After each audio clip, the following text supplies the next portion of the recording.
Hi, I am Brittani Williams. I'm the author of Come on Hills, My Sister's Keeper, and I'm here with Jerry Royce Live. Hello, and thank you for stopping by. I'm your host, Jerry Royce, and welcome to Positive Power 21 Network, where you get your positive on. This is a worldwide podcast for growth, wealth, and success. Thank you. Positive Power 21.org, Internet Radio.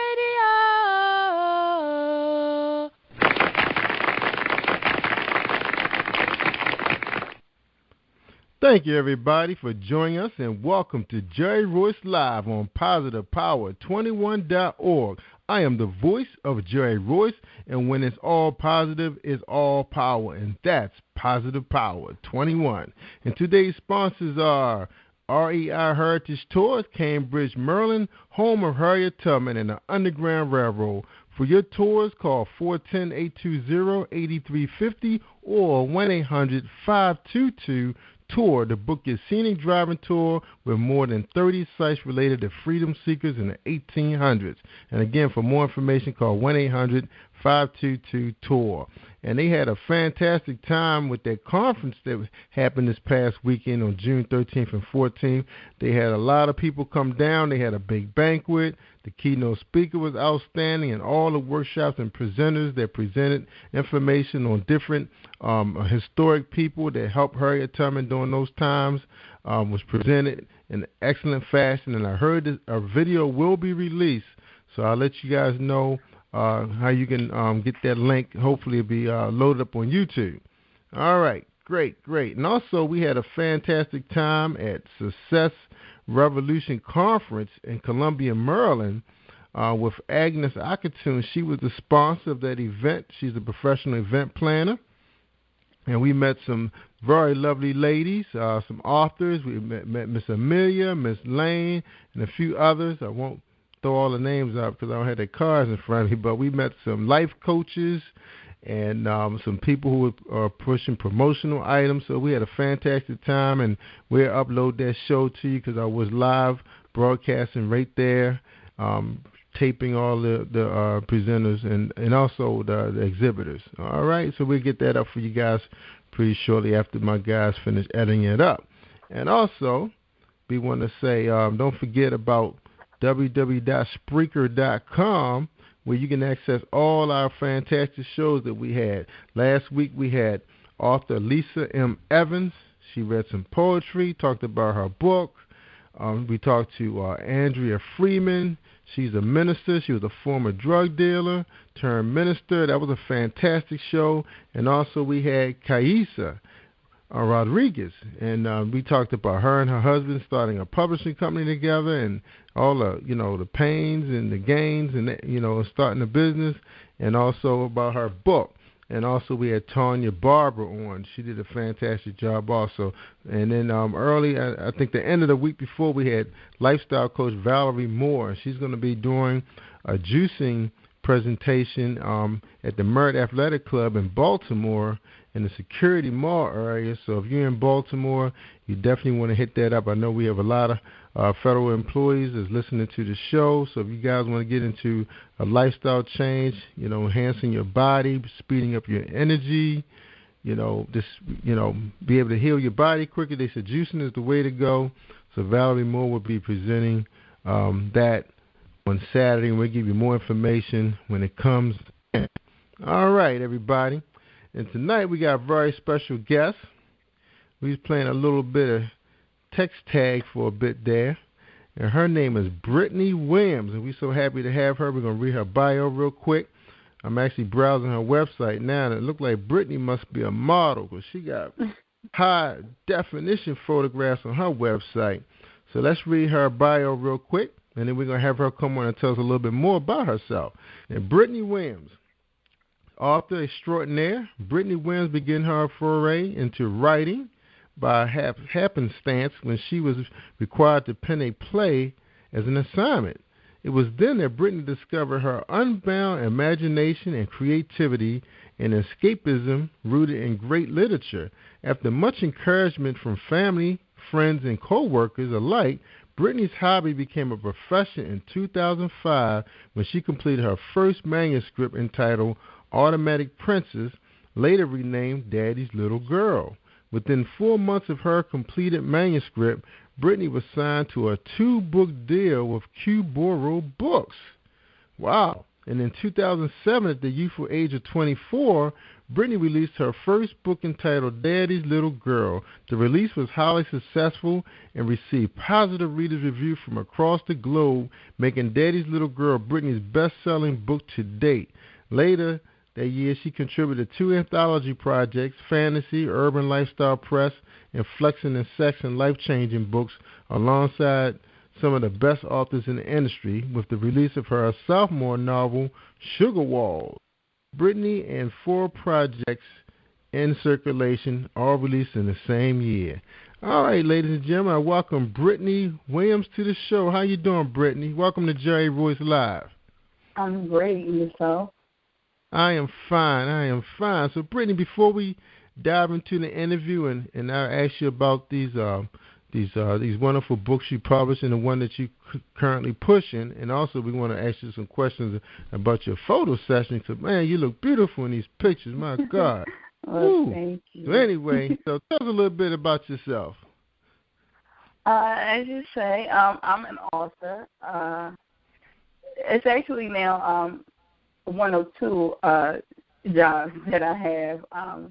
But I have a ton of books out. Like you said, the first 4 projects came out in 2007.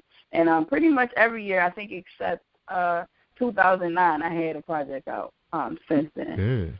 Wow. So I kind of, I stay busy. I'm currently signed to a couple different publishing deals at once, but Urban Books is the major publisher, which is an imprint under Kensington Books, and I've been signed to them since about 2010. So that's, one of the things that I do on a constant basis, and I'm just also a graphic designer, and I design pretty much a lot of those urban, African American covers that you see on Amazon were designed by me. I do a ton of them. So, I stay busy. So those 2 things, are the number one for me right now. Wow. Okay, so you're a publisher and a graphic designer. Wow, so you can keep a lot of that money in-house, right? Because I know. Well, I don't actually publish my book. I have a publishing company, but I don't publish my own book. So I'm signed to multiple publishers. So I just send them out, to my publishers, whatever it is that they're requesting from me. But I do have a publishing company of my own that I'm looking forward to bringing out some books towards the end of this year. All right, good. Wow, that is big. All right, so you're promoting Hell on Heels, My Sister's Keeper. Now, that's a really nice cover there, too. I really like that cover. That's a strong cover. I actually designed the cover as well. I actually did her makeup. I took the photo because I do photography, and I designed the cover. Wow, you have so many talents. That is awesome. Now, I'm looking at your Amazon, and you have Kindle edition, $8.49, and you got a paperback. So you're actually available in paperback, so that is wonderful. It's only 16 in stock, ladies and gentlemen, so you got to get it quick. And you've been rated 5 stars, and we're going to get into your reviews in a little bit. But let's talk about your website. So you're a graphic designer, so I'm taking that you designed the website. Yes. Good, beautiful website. Now, you couldn't take the pictures. Well, you could take the pictures, I guess, because they have timers on them. So were you the photographer on your own set also? No. I actually use a photographer down in Baltimore, Maryland. Her name is Davita. She's a graphic designer as well, of Eyeball Design. She did most of the photography that's on my page, like in my photos and everything. She did a lot of those photos for me. Okay. Oh, so you close to the Maryland area? No, I live in Philadelphia, but I just like her, so I'll travel, down there to get it. Yeah, that's not a very long way to travel, No, it's not long. The East Coast. Yeah. Yeah, Philly's an easy travel because because we hang out in Pennsylvania all the time because of the amusement parks. And, of course, Pittsburgh and Philly are really not that far. Because I remember my son used to work for ESPN, and he used to take that ride, to do the games for them. And he said it was, and I took that drive a couple of times myself. Because my wife and I really do like Philly. Philly reminds you a lot of Baltimore in a way. The way the city hall set up in the harbor. Yeah. All right, so I really liked your photographs. So you had a lot of different looks. So what's your favorite look of all of them that's on this website? Maybe the one to the far, I don't know, the one to the far left is something that that's a style kind of that I wear a lot. But the one to the far right, I'm kind of into the brown color now, so I like that one. I would say the best right now. Yeah, very good, very good.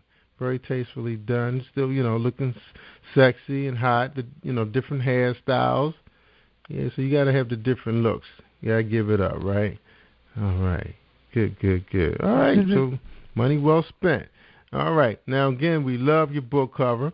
Now, what are the fans saying to you? Are you doing book signings or anything right now? I haven't done any yet.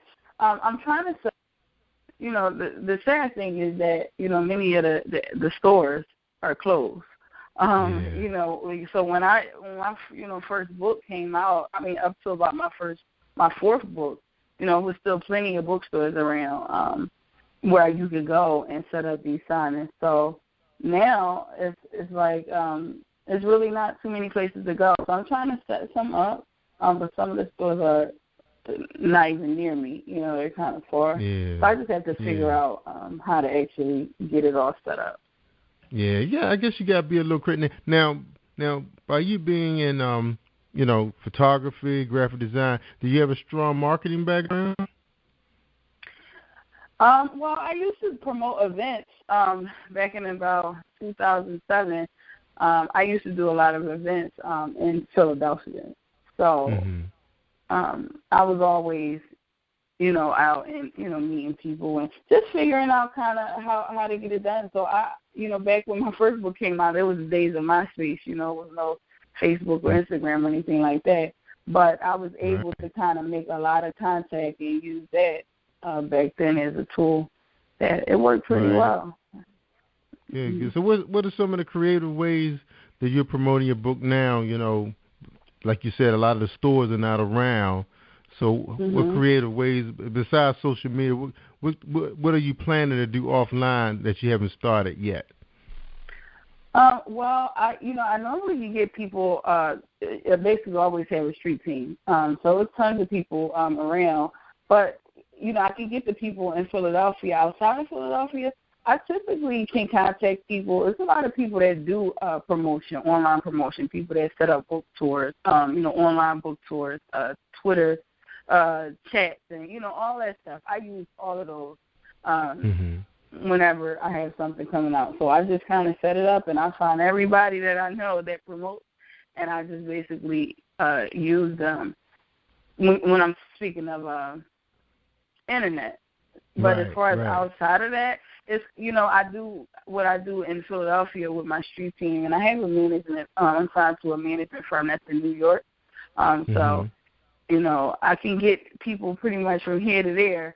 But the blessing is that my books are also, so you can get my books everywhere. So they're in Target, they're in Walmart, which is a blessing. So even if it's not a bookstore, it's typically a Target or a Walmart near you, and you can find it in there. Yeah, and then that was something that was going on back in 2009 before I got out of the game. I was podcasting back then for about 2 years, and I was dealing with a lot of authors, mostly poets. And I remember there was like a book tour that was traveling to the Walmarts, Walmart book tour. Are they still doing those kind of things? I haven't seen too many people. It's a rare, thing that you even get someone to have a book signing in a Walmart, but it's possible.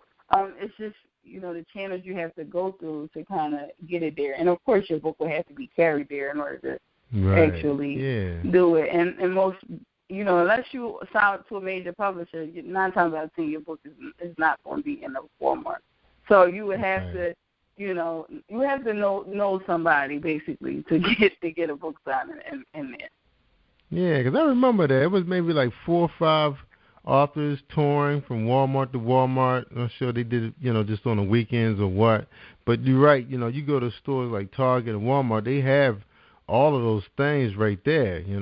Like you said, a lot of the stores that we're used to seeing are not in the malls. I mean, they were there for years, and now, even you still have your Barnes and Noble, but everybody's trying to promote something in Barnes. Every time you walk in there, there's an event going on with kids and fundraisers and this thing.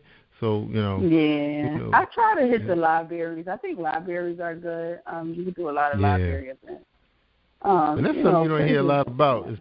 That's something you don't hear a lot about, people hitting up the library. So how fun is that for the library? I mean, is it easy to get people that's familiar with you to come out, or basically people are just looking for an author to show up just so they can be there to meet them? I think it's more so the latter. Like, people want to, if they hear, depending on where it is, if you have someone that's promoting an event there, then it's it's fine, because it's a young lady that's in Dayton, Ohio, that wanted me to come down. Just the weather stopped me from going because the airports were closed. It was during the winter, but she was doing an event down there, and it was a library event. So it was one event at a Barnes and Noble, then one was at a library, and one was somewhere else. But you can there's a lot of people that promote things like that in your city. So if you can find them, you can get them to kind of get you over to those libraries. But in my own city, I think it's more so people just know that you're from Philly, and they're like, oh, it's an author, she's from Philly, so let me go ahead and let me go over. That's if right. they can, depending on the location. Now, this is book festival time, so this is when, fans are all geared up to bum rush these festivals is coming, because, I know they hit in New York, Baltimore, Washington, Virginia, quite a few going to be going on. Then you have some authors going to be sneaking in some of these festivals. You got wine festivals coming up. So, what do you think of those type of events? Are you planning to do any of those in the near future? I haven't been to a festival in a really long time, and the only reason why I haven't been is typically they're in the summer and they're outside and it's really, really hot. Like, I just can't deal kind of with the heat of standing out there under the sun for hours. Last time I went, I got sick. So that's the only reason why I haven't really been to some.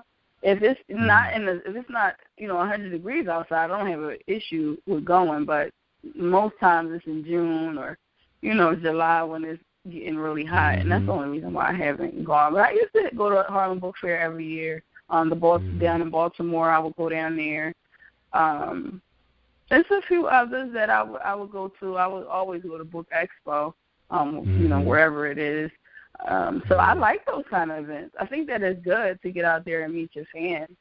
That's right. And when they come to those festivals, they're coming to buy books. I mean, there's ladies that be having big suitcases, that they bring with them just to buy books, bus trips and everything. So I think it's great. Absolutely. And then, I guess being a glamour girl is kind of tough, being out there in 95 plus temperatures, the humidity, getting to your hair, your makeup. Is that the deal? Too much for the glamour girl? I just don't deal well with heat. Regardless of what I had on, it just don't deal too well with it. It gives me migraines and everything. So I just don't deal too well with standing out in that high heat for all day. I could go, for a couple hours, but you literally would be out there for 10, 12 hours, and that I can't. That doesn't work well with me. I feel you, because the East Coast, man, we get hit with some humidity, so I know what you're talking about. You got to hydrate all the time. All right, okay. Well, let's talk about Hell on Heels, my sister's keeper. So, how's it doing in the sales department? I don't know, exactly. Of course, the way that the publisher I'm signed with, I would have no clue until at least 6 months later. But I have a lot of loyal fans and even a lot of authors, because as I said, I do a lot of book covers for authors. So typically, if they see the cover, if they see it, they're in the store, they take a picture, like, oh, I'm here in my Walmart and this is here, so I'm buying it. So people buy it and they send me a lot of pictures. With like the first 2 or 3 weeks that it was out, I got a lot of tags on Facebook and people saying that they saw it and they bought it, wherever they lived at. That's hot. So they do a selfie, and you hold the book up and they get a chance to be on your Facebook. That's powerful. That's powerful right there. Love it. All right. Now, what was some of the challenges writing this book for you? Was it kind of challenging, by you being an author of so many books?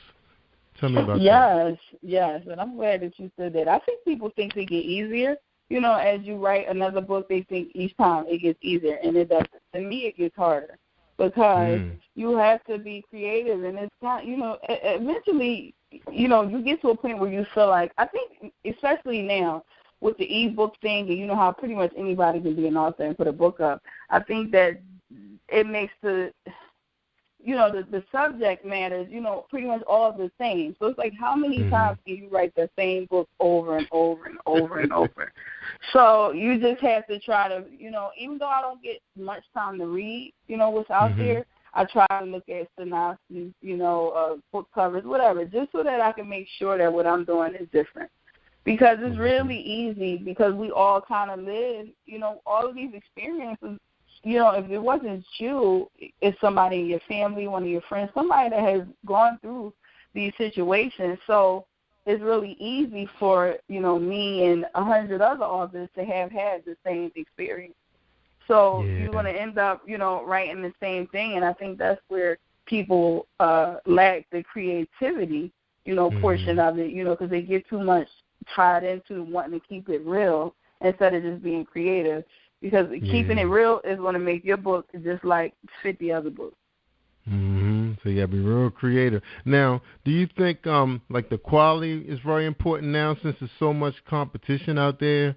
I know readers are looking for new authors with different spins on the characters because, like you said, there's so many ways you can write about, because, most of the people I've had on the show always have like a really intelligent black women, they're educated, smart, they got all this stuff, and then they got these guys, either the guy just got out of prison or he's an entrepreneur, he's like you said, there's a whole bunch of the same stuff going on, but people being real creative with them. What do you think, is more important to you now that readers can easily get turned off from a new author if the quality is not there? Because I think I'm starting to hear a lot of that in the reviews now about they looking for the quality. What do you think about that?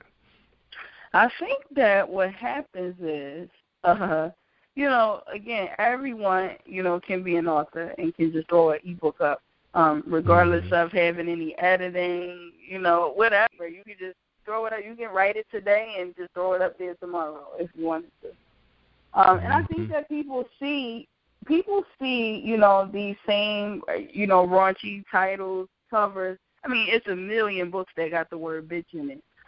So you say you have all of these books, and as soon as it's a new word, it's a ratchet or it's this, it's a million books with that in the title. So people kind of fall into that, that line where they think that that's what's hot and they think that's what people want, so they keep on doing it. But I really and truly believe that that's not what they want. I think that people, just assume, that that's what they want to read. But I don't think that the majority of the people that even read and that may leave those reviews are even that absent-minded. Like, I think that they don't expect that you're going to do the same thing. I think they go in there hoping that it's something different, and they find out that it's not. But because you have these books that are 99 cents, now, it kind of, that makes it even more difficult. Because people are kind of worried, if this book costs $8, $9, why am I going to, buy this? It might not even be good. I can buy 9 books for $9. So I don't know. I think that they want the quality, but I think that they kind of just fall into anything because they're only 99 cents. Most of them. And they look right. And I think, Amazon does help out a lot by giving the reader a chance to check, read the story, see how strong it is, see if it's error-free, if they can enjoy the book without having to go back and make corrections themselves. And then you try to, because most of our readers are very intelligent people now. I mean, it takes a really smart, intellectual person that can go through 100, 200, 300-page book, and then they can come back and say, hey, they got this and that from the characters. It takes a smart person. So, I take my hats off to the readers, but we can't cheat them. You really can't cheat them. They're too smart for that. I think that's what happens. Yeah, I think that's what happens, though. I think they are being cheated because I don't feel as though you should just keep recycling the same story over and over again. That's what happens. That's right. You'll read a book today, you read another one, and seem like didn't I read this before? It's just no difference. It's just a difference. Yeah. It's like you taking each, like you're just moving the chapters around. The same book, you're just moving this chapter from chapter 20 to chapter 5. You're just rearranging it, but it's the same story over and over again. But I think I've seen some authors are getting really creative with the characters, and the readers are falling in love with the character, and that's what I want to talk about with you. Tell me about your favorite character in this book. In this book, I would have to say, they all kind of crazy, their personalities. It's three young ladies, but I think that the younger female who actually she doesn't make it, through the entire book. But I think that she was my favorite just because I think that I probably can relate to her a little bit more than the other two because she was lost. She was just a young female who, even though she had parents, lived with a mother, a working mother. It wasn't like, it was a mother that was out on the streets or anything like that. She was easily strayed, and once she was lost, she was lost. And there's so many, young girls out here that, it just takes one person, one man to whisper in their ear and they're gone.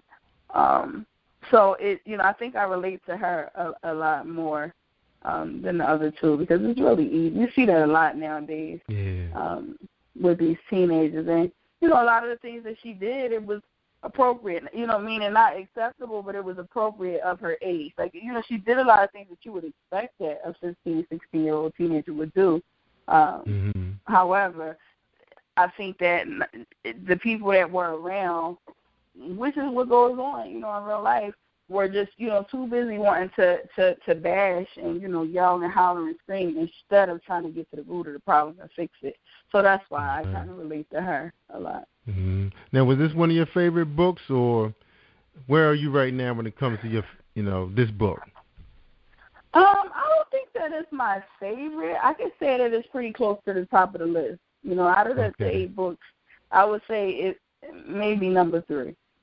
All right, so when you finished it, so when you finished writing this book and you said, okay, I'm done, no more rewrites, did you pinch yourself and say, yeah, this is going to be a good one, I think my fans going to be pleased? You know what, I'm really hard on myself. I'm never 100% satisfied with the books. I don't care how many edits, how many, anything that I do. I spend a lot of time on the first chapters, and I'll keep changing stuff. Every time I read it, I will change stuff. So that's just, just me, I guess, is the Virgo in me because I change a lot of things and I want it to be perfect even though I know that it'll never be perfect. It's just something that I try to get to. So I'm never 100% satisfied with it, but that's just me. I like, I let different people read stuff. I have my aunts and other people that aren't relatives, of course, like my manager and people like that, I get them to read it. Read some of this, tell me what you think. And typically they're like, I love this. This book is crazy or whatever. So once I hear, once I get confirmation from them that they love it, then I'm comfortable with letting it go. That's right. Now, you're talking to a Virgo, too, so I know what you're going through. I should have known when you told me you're an artist, a photographer, and I love all those things, too. And it's like, it's like you try to decide which one you want to do, but he's like, do them all. Yeah. Why not? Right? Yeah. Entertain. Right.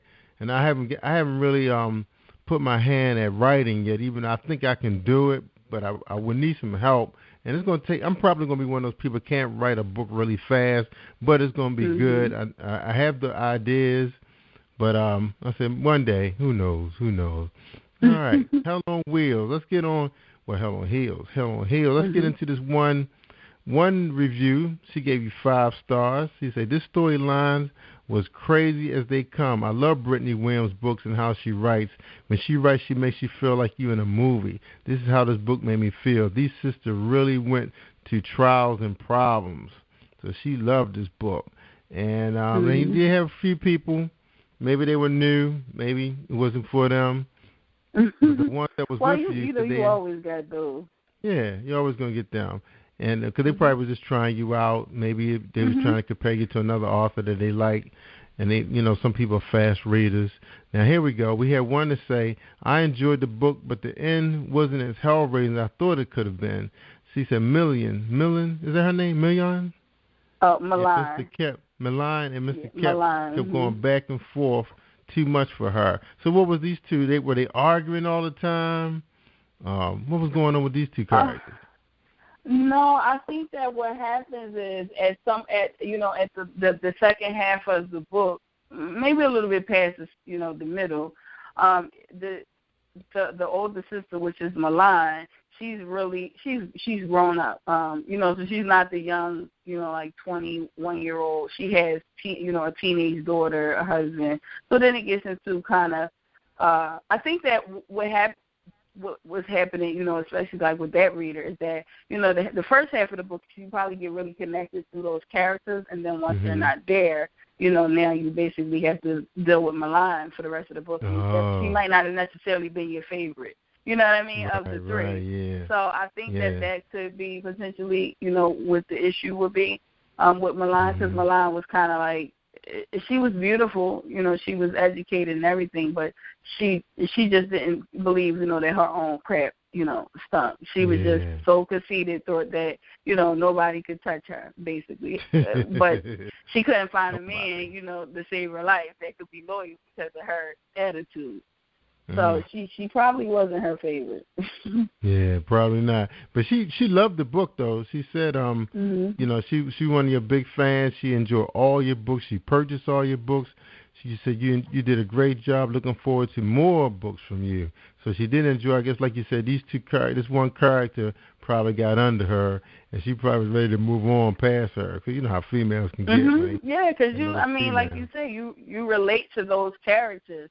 And if you don't like her, you know what I mean? But I always feel this way, and I tell this to a lot of new authors and everything. If somebody can go on your review and they can talk about how angry, how stupid your character is, she's stupid or she was this, that was what you tried. Obviously that's what I wanted you to feel about her, so therefore I did my job. If I wanted you to like her, I would have made her a likable character. I didn't want you to like her. So it's entertainment. That's all it is. I don't expect that you're going to like every character, because the book would be really boring if you did. Yeah, you generate a response and you got it. And then you got one reader. She gave you 5 stars. Excellent book. She said, Hell on Heels is an excellent book, not to mention my cousin on the front cover, Shalonda Johnson, motivated me mostly to read this book without any clues. I laughed and cried and got mad and sad, but mostly could not put this book down until I finished it. 5-star. She said, I ended it on good, except I expected Hell on Wheels means Hell on Heels. Hell on Heels means, so I guess she was looking for a little bit more with the heels. Exactly, yeah. So what they trying to associate this with shoes, a metaphor? Probably so, but you know why? Because a lot of these books, if it says if the title says something like that, that's kind of what they expect. That's kind of what they expect. And I mean, all of my titles have something to do with, the title outside of Daddy's Little Girl. With Black Diamond, those were characters. Black was a guy and Diamond was a girl. So it wasn't that it was just, literally people thinking like, oh, well, where's the diamonds at, the black diamonds? No, that's not. It wasn't written to be literal. That, that's just the title. But, they take it kind of, with the hell on heels for me means the person. It has nothing to do with the shoes. It just means that the woman, herself, it gives hell, whatever that may be, whether it's her attitude, whatever that may be. That's what, whatever you consider, to be hell. You have a stripper in there. You have the teenager that's lost, and then you have the conceited, sister in the middle. So they all were hell on heels. It just was, a different form of hell. Mm-hmm. Good. Well, your Amazon customers overall, they were very pleased with the book. And, I know your fans going to be your fans. They, it's just like being a Prince fan. You got some people who just jumped on the wagon because his movie was a hit, but they're not a fan like the real Prince fans. No matter what he put out, they're going to buy it, bad or not, right? So that's how your fans will roll with you. Now, coming out the gate as a new author, what was more important to you, being picked up by a publishing company? What was so important to you as a writer? I think when I was, that's how I kind of got signed pretty easily. It wasn't really that difficult for me to get a publishing deal. So I would say, once my book was actually, I knew it was going to be published, I was blessed to have a publicist at the time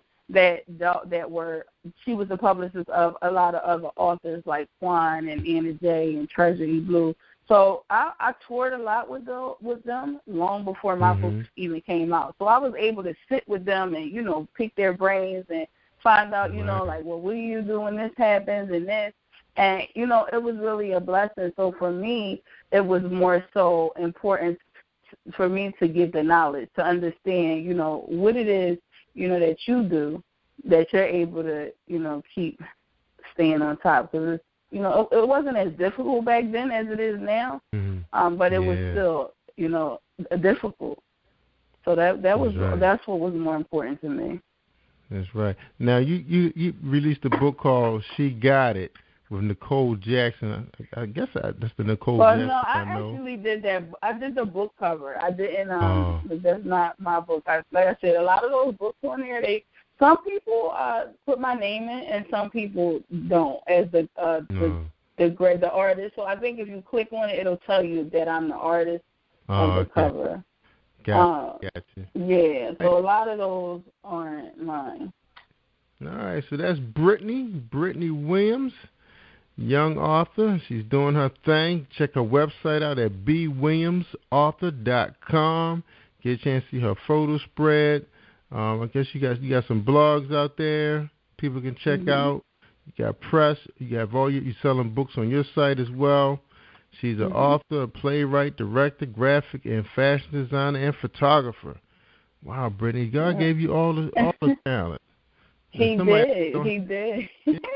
Somebody out there don't have nothing, and you got them all. No, I don't believe that. I believe everybody has more than one talent. I think that people just pick one and decide to stick with that one. I just believe that I'm going to use every talent that God gave me, every single one of them. That's right. Like that. That's right. That is true. That's true. All right, well, we about to close the show. Is there anything special you'd like to say to your fans or new fans that's listening to the show? Yeah, I would just say, check out the website. I'm everywhere, Instagram, Twitter, everywhere is B. Williams Author. Every page is the same. Contact me. I'm always, I interact with my fans. If you ever, want to shoot me an email or anything, I'm accessible all the time. So check out my website. Look out for the things I got coming up, and that's about it. And thank you, to all the supporters. I appreciate them. Yeah, absolutely. And we want to thank you for joining us and coming on Positive Power with Joy Voice Live and sharing your life with us and your skills and everything. And we really appreciate you coming out here doing that this evening. All right? All right. Thank you so much. And ladies and gentlemen, don't forget to check us out at Spreaker.com, not speaker, Spreaker.com at Positive Power 21 and sign up and follow us. You get a chance to get all of these shows right in your inbox as we upload them. And don't forget about the resume guy at www.career-image.com if you have a raggedy resume and you're wondering why you can't get that interview, because remember, the interview gets you the job. So let's get that resume together, all right, so you can get the interview. All right, I'm Jerry Royce Live, and thank you for joining us. And have a good evening, ladies and gentlemen. Bye-bye. Thank you for tuning in to the Positive Power 21 Network. Thank you, Brittany. Would like to thank you all for tuning in. And please spread the word.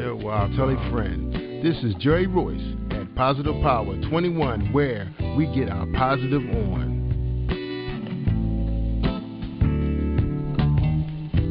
Positive Power 21.org, Internet Radio.